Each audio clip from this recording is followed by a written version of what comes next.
Se spune că în nopțile fără lună, umbra Samcăi se strecoară prin sate, căutând suflete de prunci și femei însărcinate. Bătrânii spun că o poți simți înainte să o vezi, un fior rece pe șira spinării, un sunet ca un oftat în vânt. Noi, cei din sat, am crescut cu aceste povești. Mamele ne învățau să nu lăsăm copiii singuri noaptea, să punem sare sub perne și să nu deschidem ușa străinilor după apus. Căci Samca nu vine întotdeauna ca un duh nevăzut. Uneori ia chip de femeie, una ca oricare alta, cu ochi blânzi și mâini pricepute.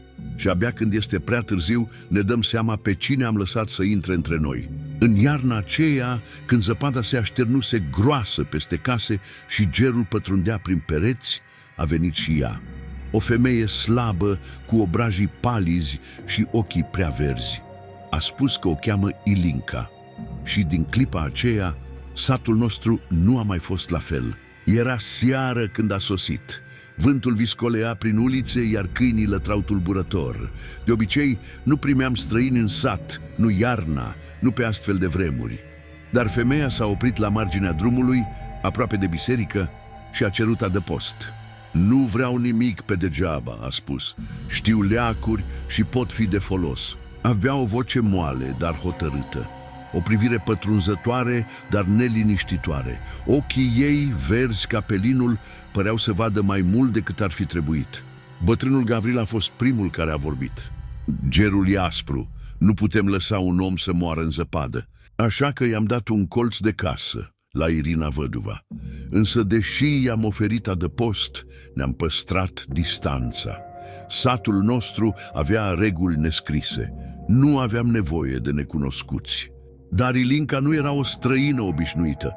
În primele zile am văzut-o la treabă. Știa să facă leacuri din plante uscate, să vindece tusea și durerile de spate.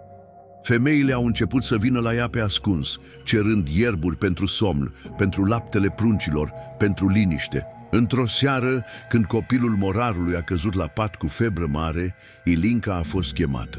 A pus o pânză udă pe fruntea băiatului, a fiert o rădăcină neagră într-un cazan mic și i-a șoptit ceva copilului. Dimineața, febra dispăruse. E femeie iscusită, a spus preotul, dar privirea i-a rămas gânditoare. Noi am început să ne întrebăm, oare era doar o femeie pricepută, așa cum spunea, sau altceva? Cine era Ilinca cu adevărat? Și de ce, în nopțile când dormea la Irina, câinii satului urlau la lună fără încetare? În săptămânile ce au urmat, Ilinca și-a făcut loc printre noi. De fiecare dată când un copil cădea bolnav, o femeie rămânea însărcinată, ori un bătrân se plângea de dureri, ea avea un leac. Oamenii veneau la ea pe ascuns, mai întâi de rușine, apoi de teamă. Să nu spui nimănui că am fost la ea, se șoptea prin sat. Dar zvonurile s-au răspândit repede. Ilinca știa ierburi pe care nici babele satului nu le cunoșteau. Făcea ceaiuri care opreau durerile, frecții care alinau reumatismul, leacuri ce aduceau somnul celor ce nu mai dormeau de zile întregi. Apoi a fost cazul Anei lui Petru, o femeie tânără, însărcinată, care se plângea că are vise urâte și simte o greutate pe piept noaptea. E ca și cum cineva mă apasă, spunea ea cu ochii împăienjeniți de nesomn. Oamenii au bănuit că era un semn rău. Dar Ilinca i-a dat o băutură amară, din frunze uscate și ceva ce mirosea a pământ reavăn. În noaptea aceea, Ana a dormit fără vise și când a venit vremea nașterii, nu a scos niciun sunet. Copilul s-a născut ușor, fără țipete, fără chinuri. Femeia asta nu-i de-a noastră, a spus cineva, dar nimeni nu l-a ascultat. Nevoia ne-a făcut să-i acceptăm ajutorul, dar începuserăm să ne uităm altfel la Ilinca. Mai ales când, la scurt timp după nașterea pruncului Anei, o altă femeie din sat și-a pierdut copilul în pântec, fără nicio explicație. Oamenii au început să șușotească. Ilinca era un dar trimis de Dumnezeu? Sau ceva ce n-ar fi trebuit să lăsăm între noi? În satul nostru, nașterea unui prunc era un eveniment sfânt, dar și un prilej de temeri.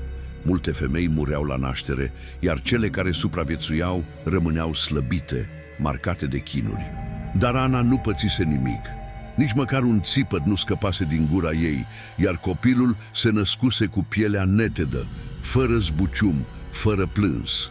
O minune, ar fi spus unii. Dar noi am văzut cum moașa satului, bătrâna Stanca, și-a făcut cruce de 3 ori când a ieșit din casă. Nu e lucru curat, a murmurat ea. În noaptea aceea, femeile din sat s-au adunat pe furiș, cu lumânări aprinse și cruci atârnate la gât. Au șoptit rugăciuni și și-au povestit una alteia fricile. Copilul ăsta nu-i ca ceilalți. Nici Ana nu-i la fel. O femeie nu scapă nevătămată de la naștere. Ce i-a dat Ilinca să bea? Și pe măsură ce întrebările au început să se adune, bătrâna Sofia, cea mai înțeleaptă dintre noi, a spus încet: am văzut asta doar odată, de mult, înainte ca voi să vă nașteți, și nu s-a terminat bine. Nimeni nu a îndrăznit să întrebe mai mult. Dar în zilele ce au urmat, satul a fost cuprins de o neliniște mută. Și când, la doar 3 zile după nașterea copilului Anei, o altă femeie însărcinată a simțit o durere cumplită și a pierdut pruncul, suspiciunea s-a transformat în spaimă. Ilinca era cu adevărat o binecuvântare. Sau luase ceva în schimbul darurilor ei. Începuserăm să o urmărim. Și într-o noapte cineva a văzut-o ieșind din casă fără să-și pună încălțări, mergând prin zăpadă fără să lase urme. Primul care a spus ceva a fost Matei, băiatul morarului. Avea doar 5 ani, dar de câteva nopți dormea agitat, scâncind în somn, mâinile lui mici strângând așternuturile cu putere. Vorbește în somn, a spus mama lui speriată. La început a fost doar un murmur neînțeles, dar într-o noapte când vântul se izbea de ferestre și moara scârțâia încet, femeia s-a trezit și l-a auzit mai bine. Femeia cu gheare: nu mă lua, a înghețat de spaimă. A doua zi, zvonurile s-au răspândit. Toată lumea a început să se întrebe cine era femeia din visele copilului. Matei nu știa să spună clar. De fiecare dată când era întrebat, se uita în jur cu ochii mari și lăsa capul în jos. Dar într-o după-amiază, când Ilinca a trecut pe uliță, băiatul s-a lipit brusc de fusta mamei sale, tremurând. Acolo e... O tăcere apăsătoare s-a lăsat peste cei care au văzut scena. De atunci Matei a început să refuze să doarmă. Spunea că dacă închide ochii, femeia vine iar. Ea pleacă asupra mea, mă privește. Are ochi mari și degete lungi. Nu e om. Părinții lui au dus copilul la preot. L-au stropit cu apă sfințită, i-au legat la gât un fir roșu. Dar nimic nu schimba visurile. Noaptea în moară, mama lui rămânea trează, ascultându-l cum oftează și cum respiră greu. Și într-una din acele nopți a auzit altceva. Un sunet slab, ca o șoaptă venind din colțul întunecat al camerei. O șoaptă care spunea numele copilului ei. Când iarna se domolise și zăpada nu mai acoperea cărările, bărbații din sat au pornit din nou la vânătoare. Își luau armele vechi și plecau spre pădure, căci iarna fusese lungă, iar proviziile se împuținaseră. Într-o astfel de zi, Gheorghe, un vânător cu mâna sigură și ochiul ascuțit, s-a rătăcit după ce urmărise un cerb până aproape de marginea pădurii. Noaptea s-a lăsat repede, iar luna abia lumina printre crengile negre. Atunci a văzut-o. Ilinca stătea în mijlocul unei poieni, singură, picioarele goale în zăpadă, părul despletit, ochii ridicați spre cer. Gheorghe a înghețat. Nu era firesc ca o femeie să fie acolo, la ceasul acela. S-a apropiat încet, pitit după un copac, ținându-și răsuflarea. A privit mai bine. În jurul Ilincăi, zăpada părea tulburată, ca și cum cineva trasase linii și simboluri ciudate în ea. În mâini ținea o ramură subțire, iar buzele îi mișcau fără sunet. Brusc un sunet ciudat a umplut aerul, un fâlfâi de aripi grele, ca și cum o pasăre uriașă zbura nevăzută prin noapte. Gheorghe a încercat să se retragă, dar a călcat pe o creangă uscată, s-a auzit un pocnet ascuțit. Ilinca și-a întors capul brusc spre el. Ochii ei străluceau slab, ca 2 luminițe verzi. Și pentru o clipă Gheorghe a jurat că trăsăturile feței ei păreau schimbate. Pielea mai întinsă, gura mai mare, degetele mai lungi. A fugit, cu inima bubuindu-i în piept. Când s-a întors în sat, a spus doar atât: femeia aia nu-i una de-a noastră. Dar ceilalți bărbați au râs de el. Ai băut rachiu?" i-au spus. Însă după acea noapte, Gheorghe n-a mai dormit bine niciodată. De fiecare dată când închidea ochii, îi vedea pe ai ei și uneori, în liniștea dinaintea zorilor, auzea iar acel fâlfâit de aripi nevăzute. După ce Gheorghe a văzut-o pe Ilinca în pădure, satul a început să privească femeia cu alți ochi. Nu mai era doar o străină care știa leacuri, era altceva. Ceva ce nu puteam numi, dar de care ne temeam tot mai mult. Apoi a venit prima nenorocire. Marta, o femeie tânără însărcinată în 8 luni, a început să se plângă de vise tulburătoare. "O umbră vine noaptea," a spus ea, "stă lângă patul meu și îmi șoptește ceva într-o limbă pe care nu o înțeleg." La început nimeni nu a luat-o în serios. "Toate femeile însărcinate au frici," a spus bătrâna Stanca, dar în noaptea următoare soțul ei a găsit-o plângând, cu mâinile strânse peste pântece. "Mă doare," a șoptit. Când moașa a fost chemată, s-a uitat la Marta și a albit la față. "Copilul nu mai mișcă," a spus încet. Sătenii au venit să vadă ce se întâmplă. Marta tremura, lipită de perne, cu ochii împăienjeniți. Femeile s-au strâns în jurul ei, șoptind rugăciuni, iar preotul a fost chemat. Ilinca nu venise. Dar în dimineața următoare, când Marta a deschis ochii, a rostit doar 2 cuvinte: "Femeia verde." Și apoi a început să țipe. Copilul ei era mort. Preotul a făcut semnul crucii, iar moașa s-a tras înapoi, murmurând un descântec vechi. "Nu e boală," a spus cineva în șoaptă. "Nici blestem, e ea." Până în acea zi ne temuserăm în tăcere, dar acum teama s-a transformat în altceva, în furie. Și în ochii tuturor, Ilinca nu mai era doar o femeie străină, era un pericol. După moartea copilului Martei, nimeni nu a mai privit-o pe Ilinca la fel. Oamenii nu mai mergeau la ea pentru leacuri, nu-i mai vorbeau decât atunci când era nevoie. Dacă trecea pe uliță, femeile își strângeau pruncii la piept, iar bătrânii își făceau cruce pe ascuns. Dar nu era de ajuns să ne ferim, trebuia să știm. Așa că am început să urmărim. Mai întâi, copiii au fost trimiși să se joace aproape de casa Irinei, unde Ilinca dormea. Ei n-aveau voie să intre, dar ne spuneau ce vedeau. "Ilinca nu mănâncă aproape nimic. Stă trează până târziu. Lumina pâlpâie în cameră până spre zori. Uneori vorbește singură." Noaptea, bărbații stăteau la colțurile uliței, cu ochii pe fereastra unde dormea. Dar Ilinca nu dormea. Umbra ei se mișca prin casă ore întregi, iar câinii satului începeau să urle când trecea miezul nopții. Apoi, într-o noapte, bătrânul Petru a jurat că a văzut-o ieșind afară desculță și mergând spre pădure. "Am urmărit-o," a spus el. "Acolo, între copaci, s-a oprit și a început să scormonească în pământ." "Și ce a făcut?" am întrebat. Petru a tăcut o vreme. A scos ceva, un săculeț negru, și l-a ținut la piept, murmurând cuvinte ciudate. "Ai văzut ce era în el?" Petru a înghițit în sec. "Nu, dar după ce l-a ridicat am simțit că cineva mă privește. Atunci am știut.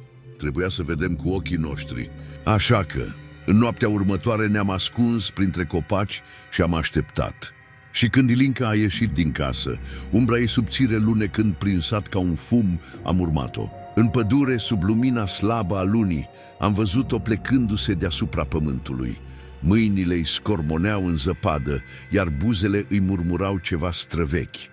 Când s-a ridicat, ținea în palme săculețul despre care vorbise Petru și, pentru o clipă, vântul s-a oprit, iar aerul s-a umplut de un miros ciudat, dulceag, putred, greu.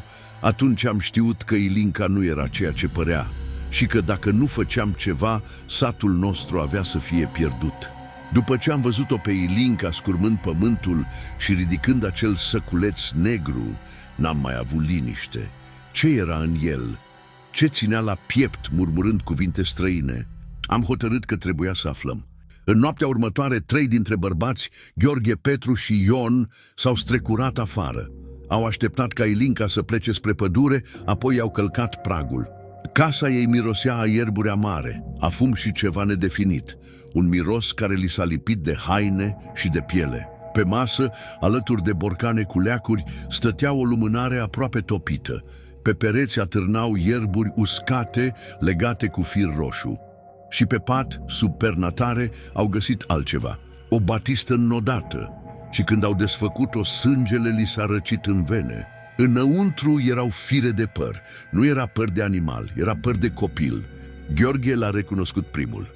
"E de Alanei," a șoptit el, "copilul care s-a născut fără țipete." Au strâns la loc batista și au fugit din casă cu inima bubuindu-le în piept. Dar Ilinca era deja înapoi. "Ce căutați aici?" a întrebat ea cu voce joasă. Pentru o clipă nimeni nu a spus nimic. Erau 3 bărbați în fața unei singure femei și totuși niciunul nu s-a putut mișca. Apoi Ion a scos bătista și a aruncat-o la picioarele ei. "Ce-i asta?" Ilinca i-a privit pe rând, fără teamă. "Nimic ce trebuie să știți." Dar în ochii ei era ceva rece, ceva care le-a spus că răspunsul nu avea să vină ușor.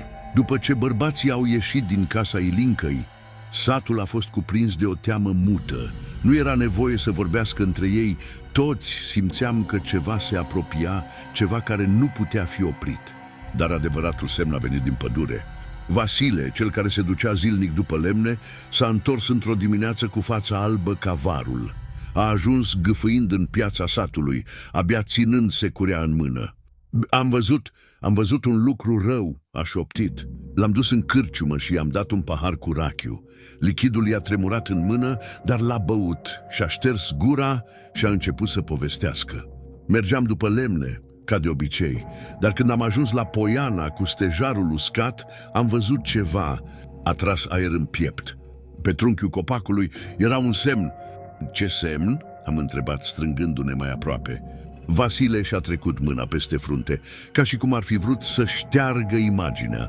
Era cu o mână cu gheare, dar mare, mai mare decât mâna unui om, și arsă în coajă, ca și cum focul ar fi intrat în lemn fără să-l mistuie. Ne-am privit unii pe alții. Nimeni n-a spus nimic, dar gândul nostru era același. "Ilinca!" Ne-am dus cu toții să vedem și când am ajuns acolo, am simțit răceala înainte să vedem copacul. Aerul era greu, ca într-o zi de furtună. Și acolo, pe trunchiul bătrânului stejar, era semnul. O urmă de mână, dar nu omenească. Lungă, cu degete răsucite, cu gheare adâncite în coajă.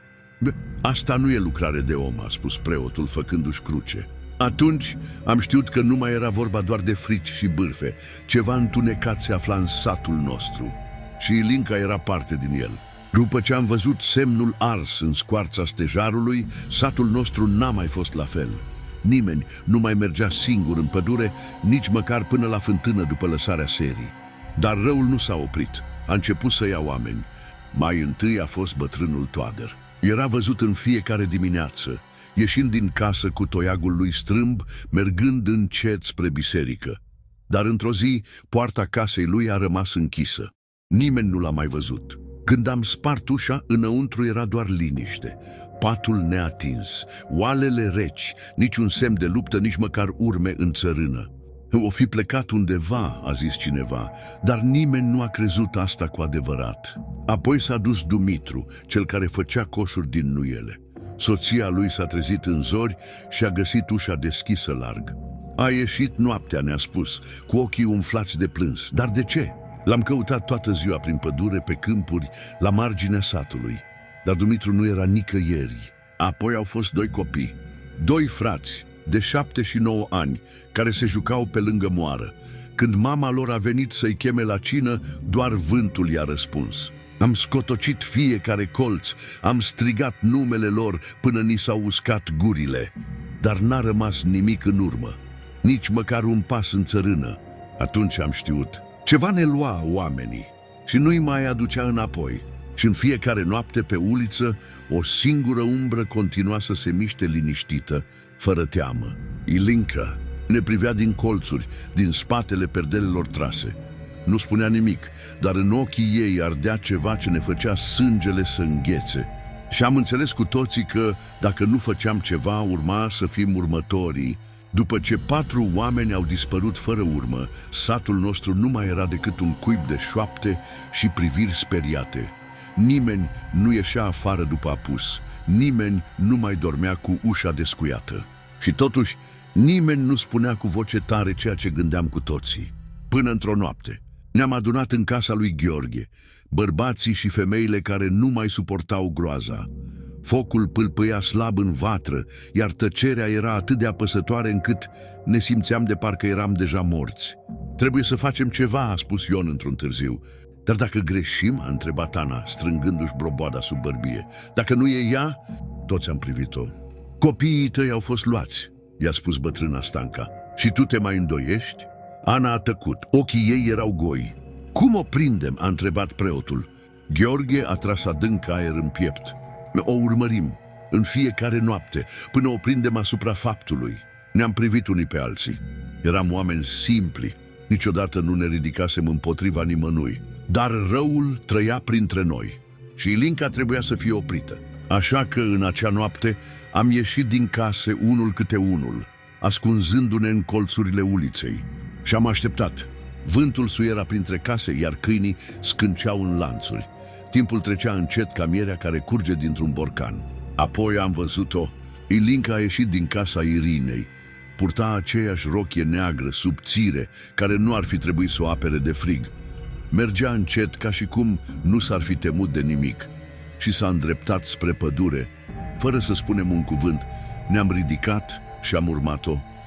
Nimeni nu s-a întrebat ce vom face dacă o prindem. Nimeni nu și-a pus întrebări, pentru că știam că, după acea noapte, satul nostru nu va mai fi niciodată la fel. Ne-am strecurat prin întuneric, cu pași moi, urmărind-o pe Ilinca cum pășea lin prin zăpada înghețată. Părea că nu lasă urme, deși era desculță. Nu vorbea, nu privea înapoi, doar mergea. Am urmat-o până în inima pădurii, acolo unde copacii erau bătrâni și noduroși, unde nici vântul nu mai șoptea printre crengi. Acolo, în lumina palidă a lunii, am văzut-o oprindu-se lângă un cerc de pietre. În mijlocul acelui cerc, pământul era ars, negru ca și cum focul ar fi trecut peste el, dar fără să lase cenușă. Ilinca s-a aplecat și a început să scormonească pământul cu mâinile goale.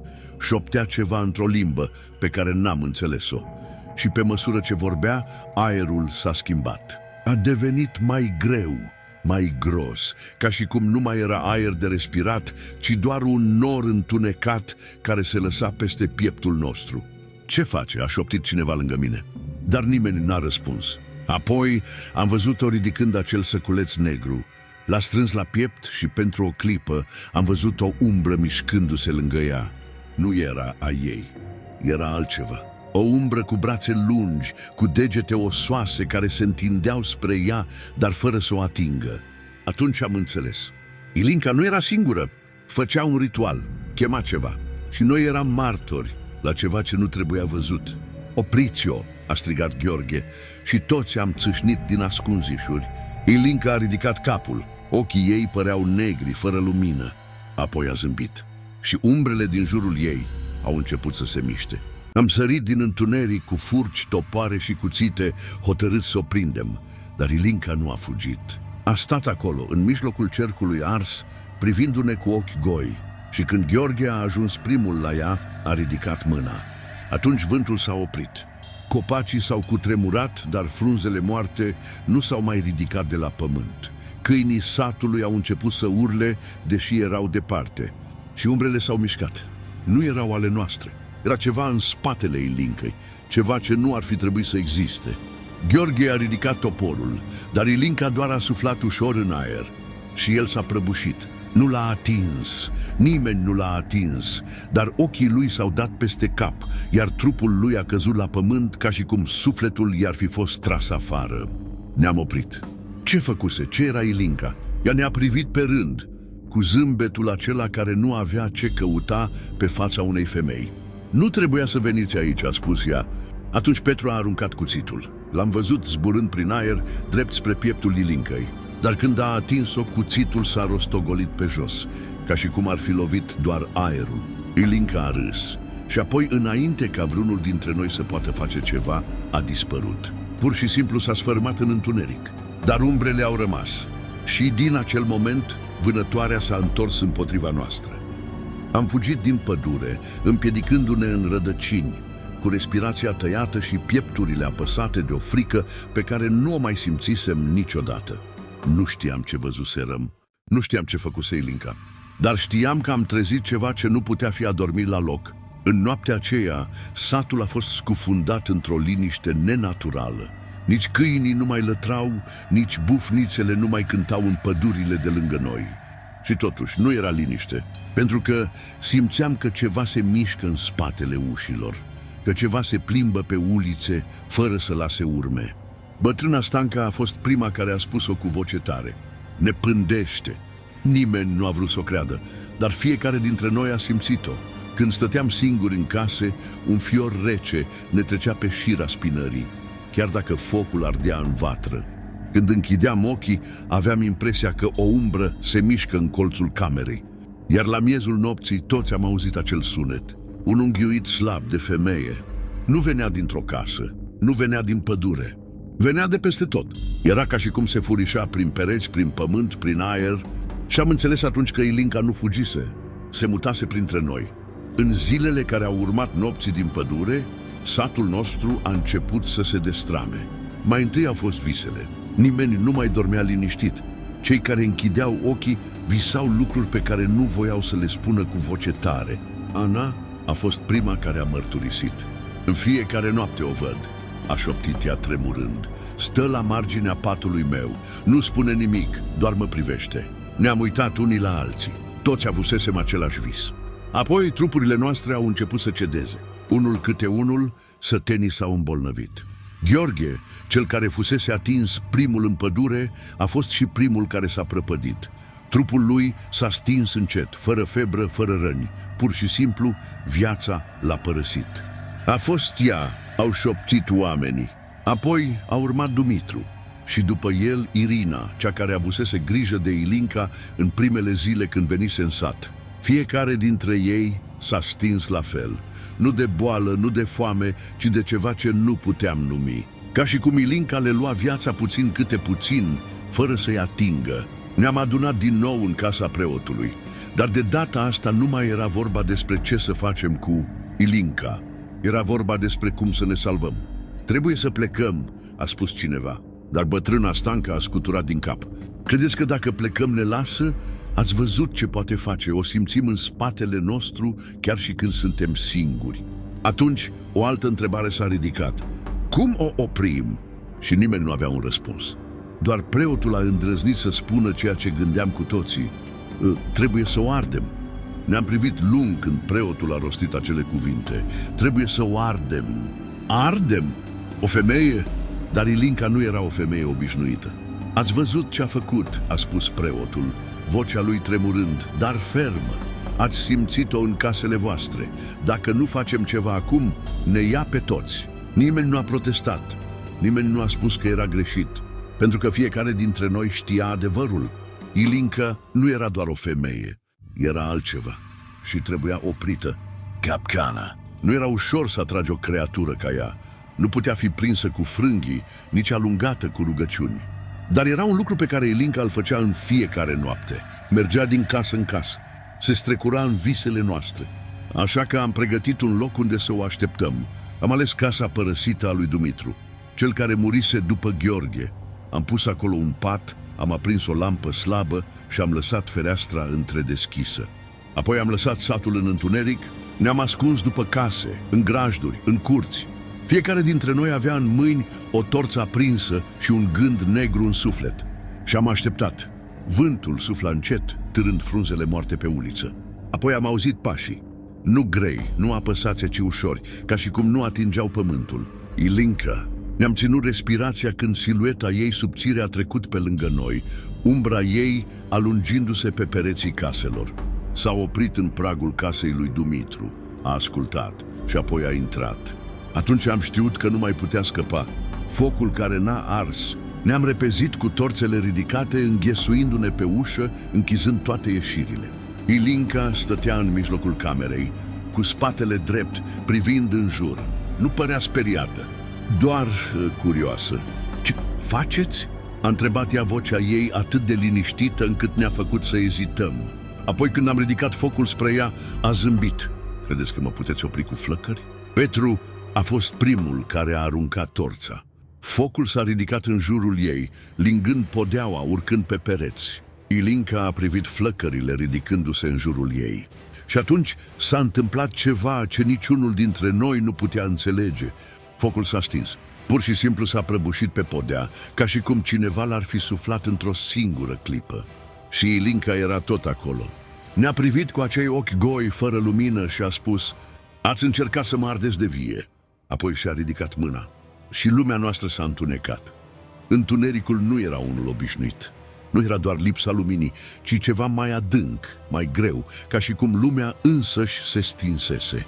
Nu mai simțeam pământul sub picioare. Nu mai auzeam nimic. Timpul s-a rupt în două. Am clipit o singură dată și când ploapele ni s-au ridicat, nu mai eram în casa lui Dumitru. Nu mai eram în sat. Ne aflam într-un loc fără margini, fără cer, fără sunet. Singurul lucru care mai există era Ilinca. Stătea în fața noastră, mai înaltă decât înainte, cu părul despletit plutind în jurul ei ca niște tentacule negre. Ochii îi ardeau într-un albastru rece, străin. Voi chiar ați crezut că mă puteți opri? Vocile noastre nu mai funcționau. Gurile ni se mișcau, dar niciun sunet nu ieșea din ele. "M-ați chemat aici," a continuat ea. "M-ați primit în casele voastre. Mi-ați băut ceaiurile, mi-ați cerut ajutorul. Apoi v-ați întors împotriva mea. A făcut un pas spre noi și trupurile noastre au înghețat, incapabile să se miște. Acum nu mai plec." Am simțit atunci ceva ce nu mai simțisem niciodată. Nu era doar frică, era disperare. Întoarcerea la realitate, nu știm cum ne-am întors. Un moment eram în locul acela fără nume. Și în clipa următoare eram din nou în sat, prăbușiți pe uliță, cu trupurile tremurânde și respirațiile rupte. Era încă noapte, dar ceva nu era la fel. Aerul era mai greu, casele păreau mai mici, pământul de sub noi părea gol. Și apoi am văzut-o. Ilinca stătea în mijlocul satului, în picioare, privindu-ne cu același zâmbet care îngheța sângele în vine. Era aceeași femeie și totuși nu mai era. Ceva din ea se schimbase. "Nu mai puteți scăpa," a spus ea. Atunci am știut. Satul nostru nu mai era al nostru. Era al ei și noaptea aceea nu se va sfârși niciodată. Am încercat să ne ascundem în case, dar zidurile nu ne mai ofereau siguranță. Noaptea refuza să plece. Niciodată nu am trăit un întuneric mai adânc, o liniște mai apăsătoare. Flăcările din lămpi pâlpâiau straniu, ca și cum ceva nevăzut sufla în ele. Fumul se răsucea în forme nefirești, iar umbrele nu mai erau doar umbre. Nu ne urmăreau doar de pe pereți, ne pândeau din oglinzi. Priviri din cealaltă lume, prima care a observat a fost bătrâna Stanca. "Cine a lăsat oglinda întoarsă?" a întrebat, arătând spre bucata de sticlă veche din casa ei. Nu am știut ce să-i răspundem, dar când ne-am apropiat și ne-am privit reflexiile, am văzut-o. Ilinca. Nu era în cameră cu noi, dar era în oglindă. Stătea acolo cu acei ochi lipsiți de viață, zâmbindu-ne. Și apoi a ridicat mâna. Am tresărit, dar noi nu ne mișcasem, doar ea. Nu era o simplă reflecție, era vie. Apoi, fără un sunet, s-a strecurat în spatele nostru. Ne-am întors cuprinși de panică, dar nu era nimeni acolo. Doar oglindă, doar ea, râzând încet. Ruperea barierei.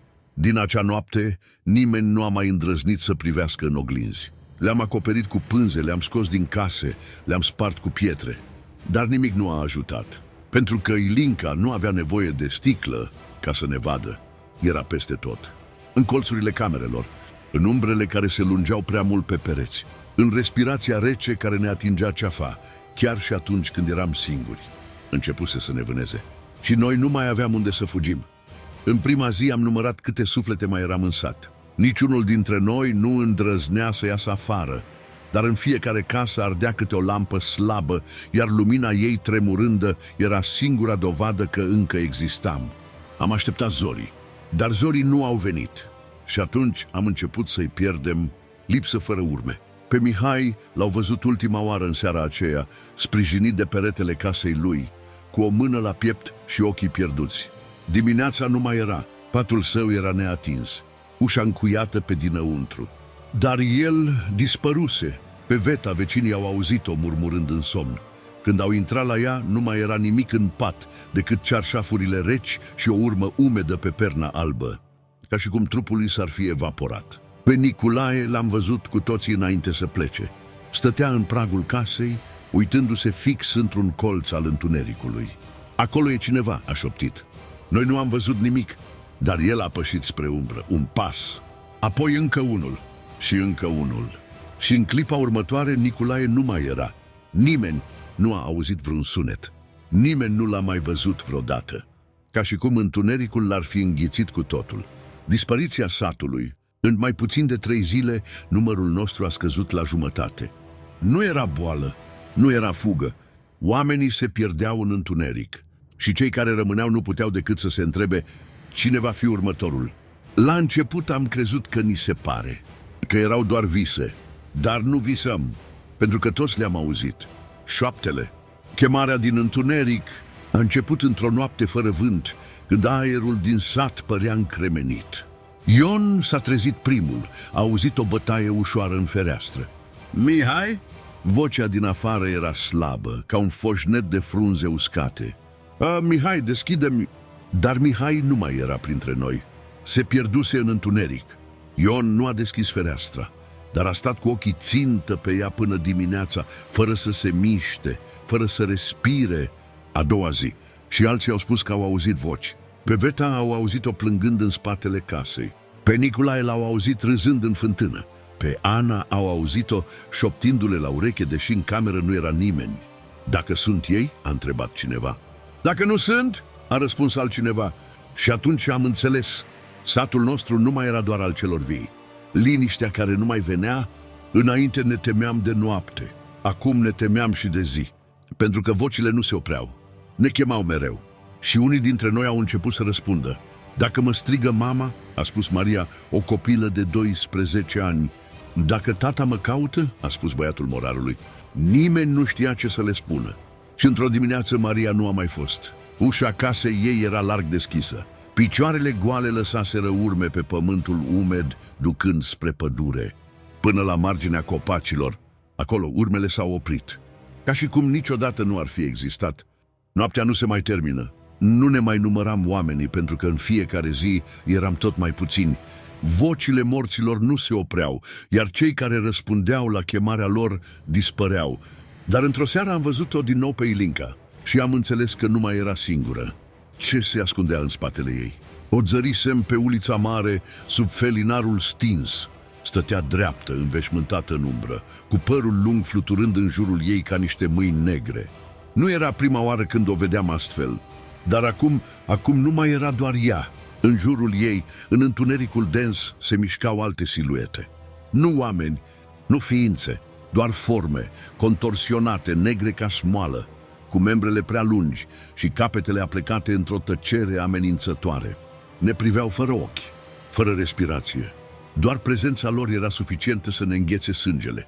Nu mai sunteți singuri, a spus Ilinca, iar vocea ei nu mai avea nimic uman. Nici eu nu mai sunt, și-a zâmbit. Atunci umbrele din jurul ei s-au mișcat și satul nostru a început să moară cu adevărat. În acea noapte cei pierduți s-au întors. Maria, fetița care pășise în pădure, stătea în mijlocul drumului. Nu mai avea ochi, doar orbite goale, negre ca abisul. Mihai stătea în curtea casei lui, cu un rânjet larg, deformat. Buzele îi se mișcau, dar nu rostea niciun cuvânt. Veta pășea încet, cu brațele atârnând, trupul ei mișcându-se într-un ritm nefiresc, ca o păpușă ruptă. Ne uitam la ei, știind că nu mai erau ai noștri. Și totuși, recunoscându-i, cei morți nu se mai întorc, a spus preotul, strângându-și crucea în mâini.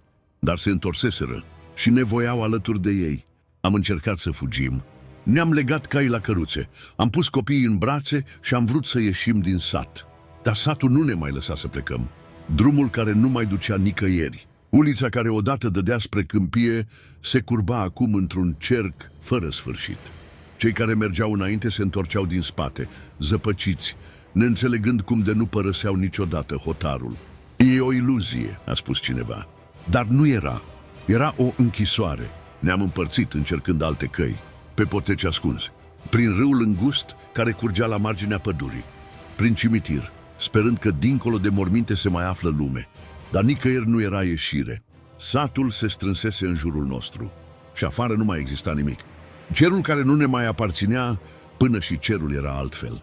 Norii nu se mai mișcau, Stelele se schimbaseră, aranjate în forme pe care nu le cunoșteam. Luna era prea mare. Și atunci ne-am întrebat cu frica tremurându-ne în oase, mai suntem în lumea noastră? Sau fuseserăm trași cu totul în altă parte? Într-un loc unde moartea nu mai însemna sfârșitul și unde Ilinca era stăpână. Dacă satul nu ne mai lăsa să plecăm, atunci singurul loc unde mai puteam merge era biserica. Erau oameni care nu mai credeau în nimic, care spuneau că nici rugăciunea nu ne va ajuta. Dar alții șopteau că acolo e singurul loc unde umbrele nu pot intra. Așa că am pornit spre ea, drumul plin de ochi. Ulița mare era pustie, dar simțeam că suntem priviți. Ferestrele caselor întunecate păreau mai negre ca oricând, ca niște găuri săpate în lume. Și uneori, în colțul ochiului, zăream fețe care nu ar fi trebuit să fie acolo. Nu am mai privit înapoi. Ne-am târât picioarele prin țărâna rece și am înaintat, oricât de grea ni se părea fiecare mișcare. Biserica era acolo, pe deal, unde fusese mereu. Ușa ei mare de lemn era închisă. Nu am bătut. Nu am așteptat. Am împins cu disperare, iar lemnul s-a desfăcut cu un scârțâit adânc, ca un plânset al vremurilor vechi. Și am intrat, singurul loc neatins. Înăuntru, aerul era diferit. Mai greu, dar mai cald. Luminile lumânărilor ardeau egal, fără să tremure. Era primul loc unde umbrele nu se mișcau de capul lor. Aici suntem în siguranță, a șoptit cineva. Și toți am vrut să credem asta. Dar preotul stătea în fața altarului, cu ochii ațintiți pe o icoană arsă pe jumătate. Nu s-a întors spre noi. Nu a spus nimic. Și în clipa aceea am știut că nici măcar aici nu eram salvați. Biserica părea ultimul nostru refugiu. Dar preotul nu s-a întors să ne privească. Stătea nemișcat în fața altarului, cu mâinile împreunate, privind spre icoana arsă. Noi am îndrăznit să facem câțiva pași înăuntru. Apoi, cu o voce slabă, cineva a spus: "Părinte, ajutați-ne." Atunci preotul a vorbit. Cuvintele care nu trebuiau rostite: "Voi nu mai aveți unde să fugiți." Ne-am privit între noi, speriați. Nu tonul lui era greșit, ci cuvintele. "Trebuie să vă predați," a continuat, și a ridicat capul. Și în lumina slabă a lumânărilor i-am văzut fața. Nu mai era a lui. Pielea părea întinsă ciudat peste oase, ca o mască care nu se potrivea bine. Ochii erau goi, fără lumină. Și buzele lui murmurau în continuare ceva, dar nu era limba noastră. Era un murmur vechi, răgușit, venit dintr-o adâncime necunoscută. Unii dintre noi au început să se retragă. Dar ușa bisericii s-a trântit de perete și am tresărit cu toții, pentru că cineva intrase. Ilinca a venit după noi, stătea în prag, cu rochia neagră mișcându-se ușor, de parcă un vânt pe care noi nu-l simțeam o mângâia. Ne-a privit cu acel zâmbet al ei, ca și cum ne-ar fi avut în mâini de multă vreme. "V-ați ascuns aici," a spus încet. "Ce naivi sunteți." A pășit încet, atingând băncile vechi cu degetele subțiri. "Locurile sfinte nu sunt ceea ce credeți voi." Ne-am dat înapoi. Dar preotul s-a întors spre ea și a îngenunchiat. Atunci am înțeles. Ilinca nu venise să ne ia. Ne avea deja. Ne-am tras cât am putut departe de altar, lipindu-ne de pereții reci ai bisericii. Ilinca înainta încet, iar preotul îngenunchiat în fața ei nu mai era unul de-al nostru. Murmura în continuare acea limbă străină, acel blestem vechi pe care urechile noastre nu ar fi trebuit să-l audă vreodată. Și atunci icoanele de pe pereți au început să sângereze. Ceva ce n-ar fi trebuit să existe, prima picătură a căzut pe podea cu un sunet moale. Apoi alta și încă una. Pereții se înroșeau încet, ca și cum biserica însă și-ar fi fost vie și rănită. "Destul," a șoptit Ilinca. Preotul și-a ridicat privirea. Și atunci am văzut că ochii lui nu mai erau ochi. Două găuri negre și fără fund. Două porți spre ceva ce nu trebuia privit. Ne-am prins de mâini, șoptind rugăciuni, dar cuvintele nu mai aveau sens. Luminile lumânărilor pâlpâiau violent, până ce s-au stins una câte una. Și atunci altarul s-a deschis. Drumul spre altceva. Pământul din fața noastră s-a crăpat. S-a despicat ca o gură flămândă, lăsând la vedere un hău fără sfârșit, din care se ridicau șoapte și suspine. Nu mai era o biserică, era o poartă. Și Ilinca râdea. "Acum înțelegeți? Ne-am lipit de pereți, cu spatele ud de sudoare. Dar satul nostru nu ne mai aparținea. În bezna aceea ceva s-a mișcat, ceva ce așteptase. Și atunci unul dintre noi a țipat, pentru că cineva era tras în jos, iar noi nu puteam face nimic. Țipătul lui Costan a fost primul. Ne-am uitat neputincioși cum picioarele i-au fost smulse de sub el, cum trupul lui a fost tras în negură. L-am prins de mâini. Am tras cu toată puterea, dar ceva îl trăgea mai tare. Ochii lui erau plini de groază, iar gura îi se zbătea în șoapte fără sunet. Apoi a dispărut, fără un sunet, ca și cum niciodată nu fusese printre noi. Și atunci poarta s-a deschis cu adevărat. Ce nu trebuia să vedem, fără să vrem am privit în adânc. Și nu era gol. În hău se mișcau lucruri. Trupuri contorsionate, lipsite de chipuri, își căutau forma. Se zbăteau, tremurau, unele se nășteau din altele, fuzionând și rupându-se la loc. Nu erau oameni, nu erau nici măcar morți. Erau ce rămăsese după ce sufletele lor fusese uitate. Și Ilinca îi privea cu un zâmbet îngrozitor. Așteptau să fie eliberați, a spus ea. Și ne-am dat seama că nu mai eram singurii care cădeam. Satul care se rupea. Afară am auzit primul troșnet, ca oasele frânte ale unui trup imens. Pământul se despica încet, iar casele se clătinau, de parcă satul nostru fusese doar un vis ținut în echilibru de o minciună prea veche. Dacă picăm cu totul? A întrebat cineva. Dacă asta nu e doar o poartă, ci un hău care ne înghite pe toți? Dar Ilinca a râs. Nu mai era timp de gândit, nu mai era loc de îndoieli. Satul nostru se destrăma. Fiecare casă trosnea ca un schelet bătrân. Pământul se despica în crăpături din care ieșea un fum gros, mirosind a carne arsă. Cerul se schimbase, nu mai era al nostru. Stelele erau străine. Și Ilinca ne privea ca pe niște jucării care încetaseră să o mai distreze. Gata, ne-a spus ea, e prea târziu. Dar noi nu am vrut să acceptăm asta. Crucea sfărâmată. Preotul încă era îngenunchiat, cu ochii goi, șoptind cuvinte de neînțeles. Ne-am repezit spre el. Cineva i-a smuls crucea de la gât. Dacă a fost blestemată? A întrebat cineva. Dacă asta a ținut poarta închisă atâta timp. Nu am știut, dar am ridicat-o și am aruncat-o în hău. Atunci lucrurile din întuneric s-au zbătut. Un urlet, nu uman, nu animal, ci ceva mai vechi decât orice, a răsunat peste sat. Și Ilinca a făcut un pas înapoi. Pentru prima oară nu mai zâmbea. Nu vă jucați cu lucruri pe care nu le înțelegeți, a șoptit ea. Dar noi nu mai aveam altă alegere. Încercarea de a închide poarta. Preotul s-a ridicat brusc, dar nu mai era el. Ochii îi sclipeau ca două găuri de întuneric pur. Voi sunteți ai noștri, a spus, cu o voce care nu era doar a lui, ci a ceva ce vorbea prin el. A ridicat mâinile, iar aerul din jur s-a făcut greu, ca și cum timpul însuși se rupea. Dar noi am început să rostim rugăciunile vechi. Tatăl nostru, carele ești în ceruri. Dumnezeule, apără-ne! Ne țineam unii de alții, cu ochii închiși, cu inimile zdrobite de frică. Și atunci satul s-a cutremurat cu adevărat. Sacrificiul. Ilinca a urlat. Preotul s-a prăbușit.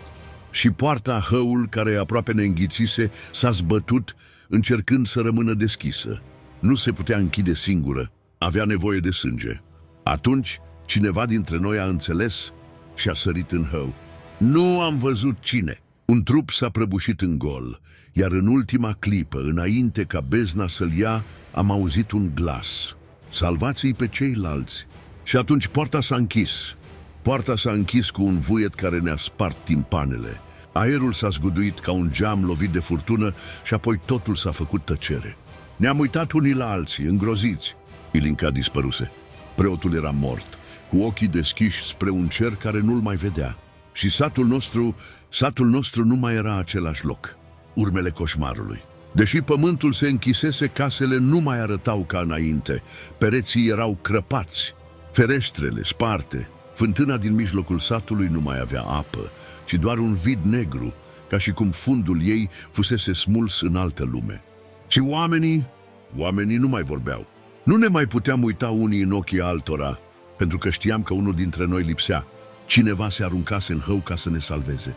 Dar nimeni nu își amintea cine fusese, ca și cum își dăduse nu doar viața, ci și numele, fața, existența. Nu mai puteam rămâne, nu mai era un sat, era doar un loc blestemat. unde cei rămași începeau să dispară, rând pe rând. Așa că am plecat, am luat ce am putut și am pornit pe drumurile prăfuite, fără să ne uităm înapoi.